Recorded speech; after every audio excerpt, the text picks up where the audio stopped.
सहज योग। सह माने आपके साथ और ज माने जन्मा हुआ।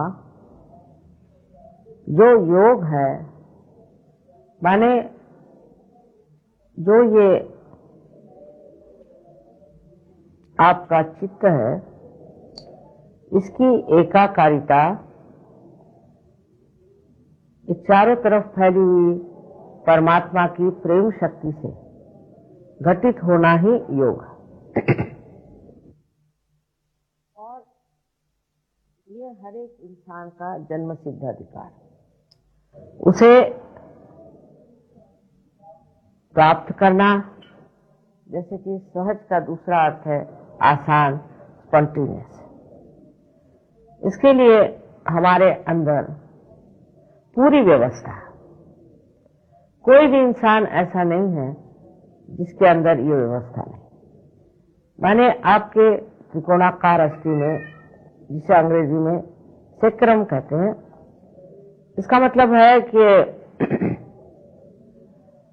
ग्रीक लोग जानते थे कि ये जो हड्डी है त्रिकोणाकार, ये सेक्रेड है, माने पवित्र है, इसलिए उसका नाम सेक्रम बहुत अनादिकाल से बोलते हैं।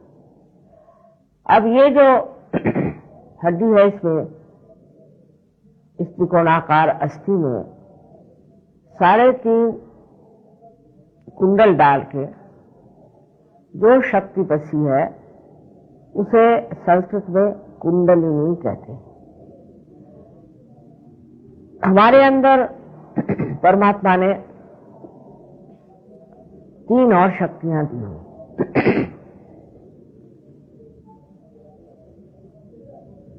उसमें से एक शक्ति जो है, उससे हम इच्छा करते हैं, हमारी इच्छा शक्ति, रोजमर्रा की इच्छा शक्ति।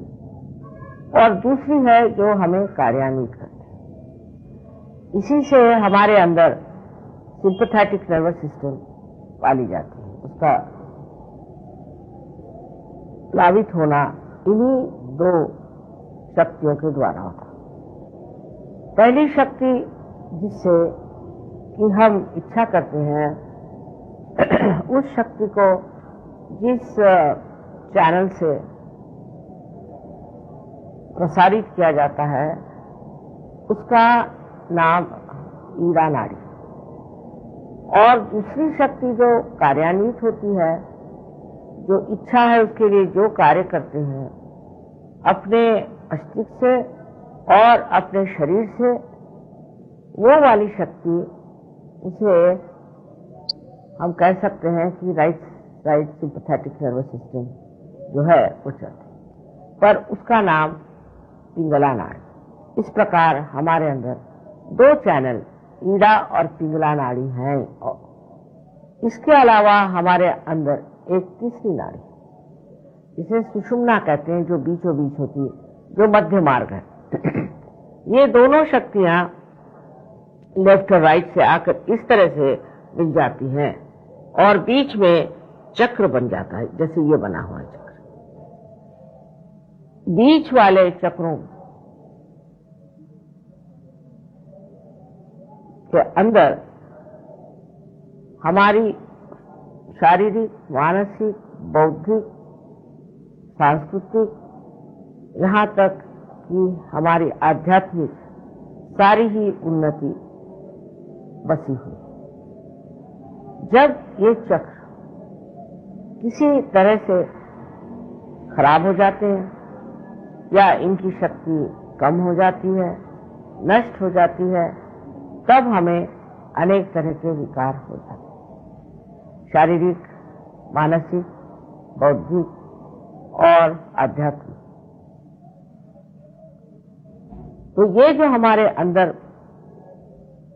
एक बड़ी सूक्ष्म तंत्र की तरह बना हुआ, लेकिन तांत्रिक और हम लोगों में ये फर्क है कि तांत्रिक इस तंत्र के बारे में कुछ नहीं जानते और झूठ मूठ में वो लोग अपने को कहते हैं कि हम तांत्रिक हैं और हम ये कार्य करते हैं, वो कार्य करते हैं।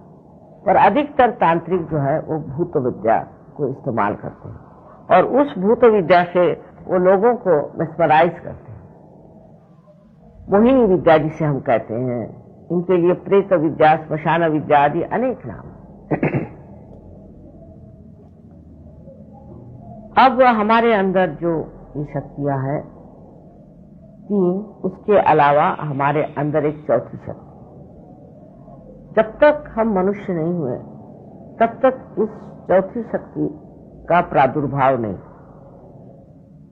तब तक हमारी ये 3 ही शक्तियां कार्यान्वित रही और जो जो हमारी उन्नति होती रही, प्रगति होती रही, हमारे कहना चाहिए एवोल्यूशन में, वो पूरी तरह से इन 3 शक्तियों के द्वारा चलती रही। जैसे कि पहली शक्ति है इच्छा शक्ति, दूसरी शक्ति है कार्य शक्ति और तीसरी शक्ति जो है जिसे हम कह सकते हैं कि दोनों का समन्वय या संतुलन, या जिसे हम कहेंगे कि मध्य मार्ग। धीरे धीरे मनुष्य आज इस स्थिति में पहुंच गया कि वो इस कलयुग में बहुत परेशान। कभी तो वो बहुत ज्यादा गलत रास्ते में जाता है, गलत काम करता है, अपने को एक तरह से पूरी तरह से नष्ट करते जाता है। दूसरी तरफ वो ऐसा चलता है कि वो बहुत दुष्ट हो जाता है, अहंकार से भर जाता है और लोगों के साथ बहुत जाता है। इसका उदाहरण एक समझ लीजिए, एक हिटलर। दोनों ही तरफ जाने से हम लोगों को ऐसा लगता है कि हम बड़ी प्रगति कर रहे हैं, इसमें क्या गलती है और ये तो ठीक ही हमारी ये अपनी स्वतंत्रता है। पर स्व का तंत्र जानना एक दूसरी चीज। हम यहाँ पर स्व के तंत्र की बात कर रहे हैं। पहले तो ये समझ लेना चाहिए कि अगर हमें केवल सत्य, एब्सोल्यूट ट्रूथ मालूम होता तो आजकल का झगड़ा नहीं, तो कुछ न कुछ और हमारे अंदर होना चाहिए और जिसके कारण हम वो चीज जान लें कि ये केवल सत्य क्या है। जो सब जानने के बाद एक ही चीज को मानेंगे, क्योंकि उनके अंदर केवल सत्य का अनुभव आता है। अब इस कुंडलिनी का जागरण करने पर अनेक वर्षों से नाथपंथियों ने बड़ा कार्य किया। नाथपंथियों के ये कार्य में एक प्रणाली थी, एक परंपरा थी कि एक गुरु एक ही शिष्य को जागृति देता था और एक ही शिष्य पे मेहनत करता था। और कभी कभी ये शिष्य भी गलत रास्ते पे चले जाते थे और जो वो कहते थे वो नहीं मानते थे। तब फिर हमारे ख्याल से 12वीं शताब्दी में पहली मर्तबा ज्ञानेश्वर जी ने कुंडलिनी के बारे में अपने गीता पर लिखे हुए टीका में 6वें अध्याय में पूरी तरह से, जैसे कहना उस जमाने के लिहाज से पूरी तरह से कहा हुआ। पर धर्म मार्तंडों ने कहा कि नहीं, ये निषिद्ध है, इसको मत पढ़िए। हाँ, उससे पहले मार्कंडेय स्वामी आदि शंकराचार्य जो 6वीं शताब्दी में आए थे, उन्होंने संस्कृत में कुंडलिनी के बारे में बताया, पर जन साधारण उसे जानता नहीं था।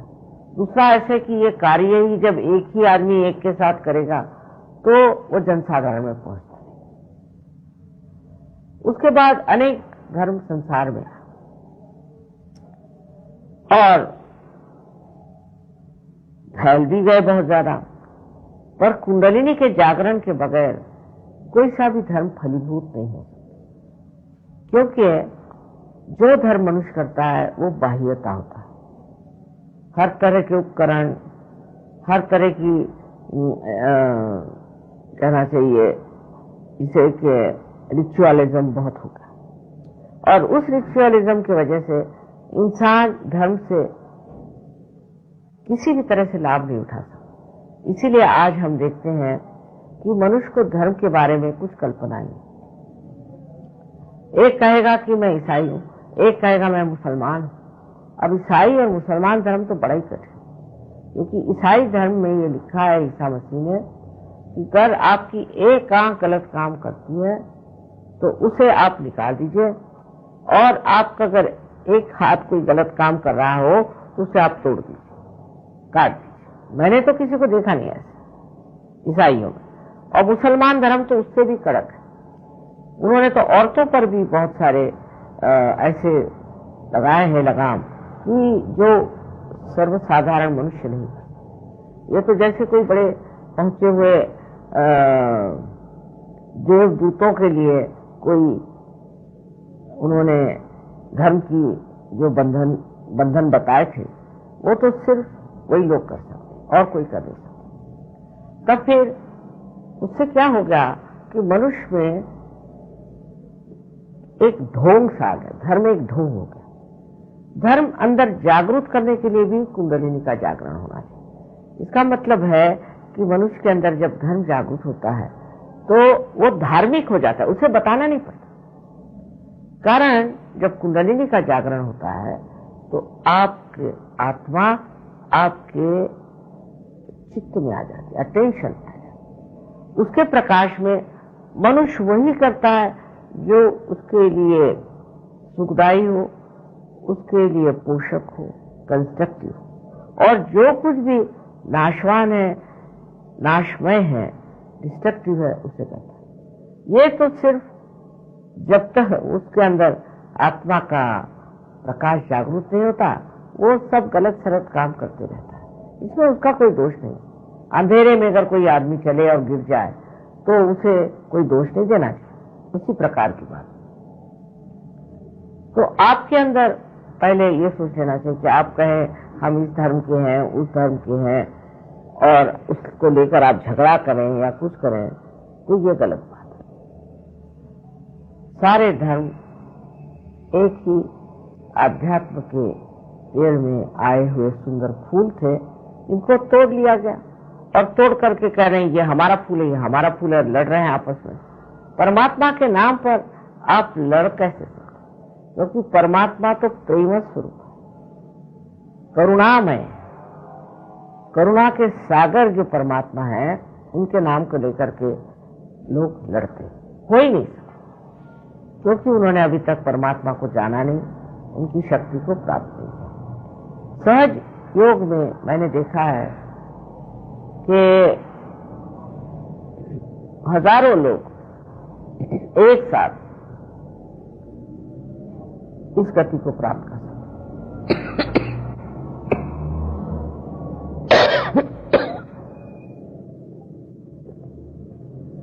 बड़े आश्चर्य की बात। पहले जब मैंने कार्य शुरू किया तो सिर्फ एक स्त्री से शुरू किया, और उसके बाद और 12 लोग पार हो गए।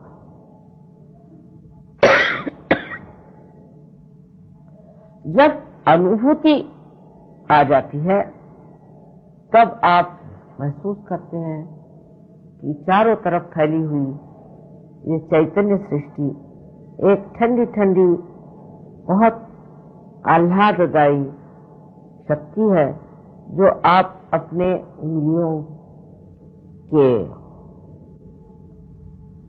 ऊपर देख सकते हैं, उसको जान सकते हैं, महसूस कर सकते हैं, और आपके जो हथेली है उससे भी आप महसूस कर सकते हैं। ऐसे ही जब कुंडलिनी 6 चक्रों को भेद करके और ब्रह्मरंध्र से बाहर आती है, तब उसका संबंध ये चारों तरफ फैली हुई प्रेम शक्ति से एकाकारिता प्राप्त कर।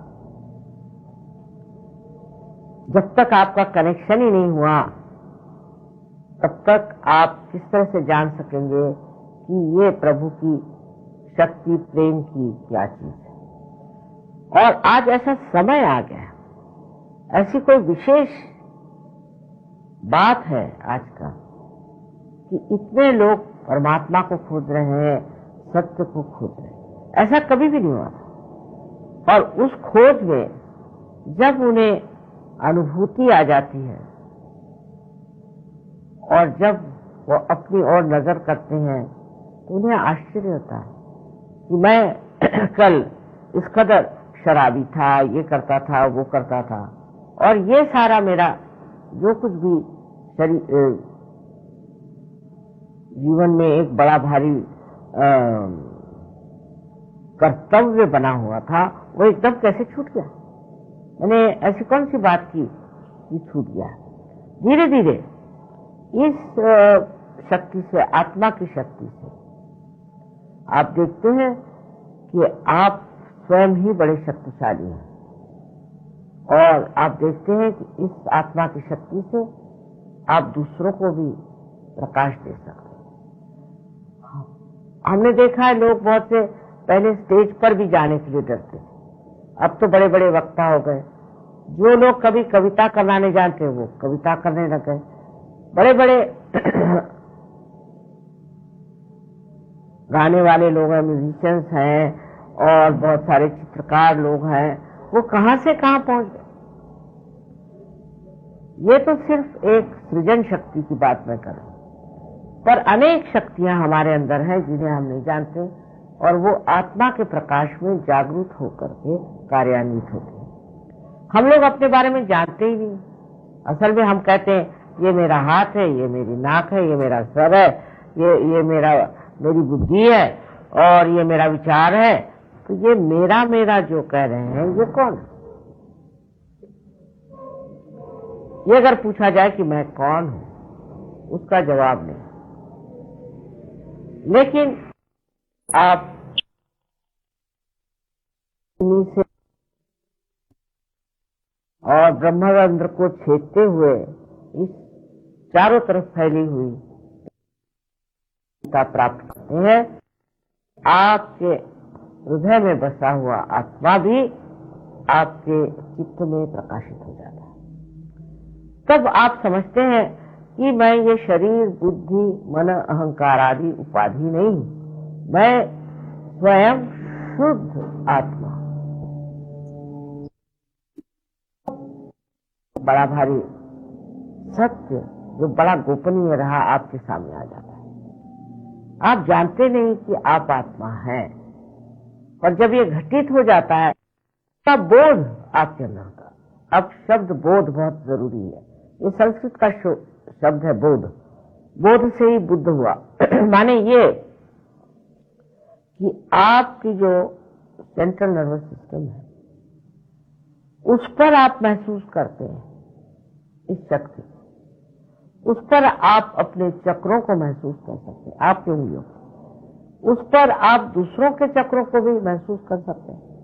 अगर आप अपने चक्र ठीक कर सकते हैं तो आप दूसरों को भी कर सकते हैं। यहाँ बैठे बैठे आप चाहे कोई मर गया हो और या कहीं बहुत विदेश में रह रहा, उसके भी चक्र जान सकते हैं। सबके चक्रों के बारे में जानकारी हो जाती। आप उंगलियों के ऊपर ही जान सकते हैं कि इस आदमी को क्या तकलीफ है। सब वही बात कहें, उसमें कोई वाद विवाद नहीं, कोई झगड़ा नहीं, क्योंकि आपके पास केवल सत्य है। और इसको जानने के बाद बहुत से लोग, आज ही एक साहब मुझे बताने आए थे, ये वो तो उनका कैंसर ठीक हो। और मैंने कहा क्या किया? कुछ नहीं, हाँ मैंने तो थोड़ा सा सहयोग का जो कैंसर का इलाज है वो किया और उससे मैं ठीक हो गया। और सबने कहा था कि तुम तो मर जाओगे, और यहाँ तो मैं बिल्कुल ठीक हो गया। तो इसमें मेरी विशेषता है इसे प्राप्त, और विशेषता ये है कि आप जानते हैं ये क्या है। सब कुछ आप जानते हैं। सहयोग में कोई चीज छिपी नहीं, कोई गुप्त ऐसा ज्ञान नहीं है। हर एक चीज सहयोग की आप जान सकते, जितना आप जानना चाहे वो जान सकते। तो पहली बात तो ये है सत्य की कि आप शुद्ध आत्मा है। दूसरा सत्य ये है कि चारों तरफ हमारे एक अदृश्य सूक्ष्म परमात्मा की प्रेम शक्ति है जो कार्यान्वित करती है। अब उससे किसी भी नाम से कहें, जैसे कुरान में से रूह कहते हैं, इसी बाइबल में इसी